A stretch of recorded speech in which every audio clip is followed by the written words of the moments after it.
ఈ విషయాన్ని దయచేసి మీరు ఎవ్వరూ మనసులో పెట్టుకోవద్దు ప్లీజ్. నేను అవి అన్ని I was able to bear and ఇంకా ఎన్నో ప్రెషర్స్ ని కూడా నేను మొత్తం భరించాను.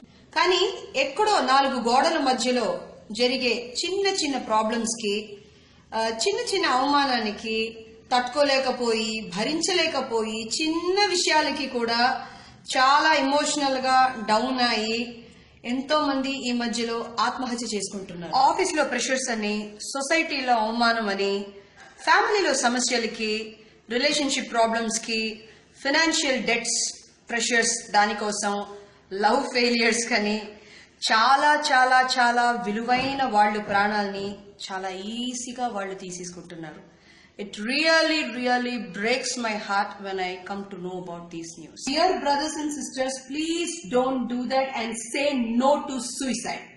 హార్డ్ ఫేసెస్ అనేది ప్రతి ఒక్కరి జీవితంలో తప్పకుండా వస్తుంది. అది మనం ఫేస్ చేయాల్సిందే, తప్పదు. కానీ ఒకటి, హార్డ్ ఫేసెస్ వచ్చి నిరంతరం కాదు.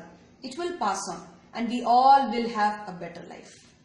ఒకటి గుర్తుపెట్టుకోండి, ప్రతి ఒక్కరూ దేవుడి దృష్టిలో చాలా చాలా చాలా precious. God has created you, me and every human being with a beautiful plan and purpose. కాళ్ళు తడవకుండా సముద్రాన్ని దాటగలము, కానీ కళ్ళు తడవకుండా ఈ జీవితం అనే సముద్రాన్ని దాటలేము. So be strong, be patient and stay positive. Never ever give up. God bless you all and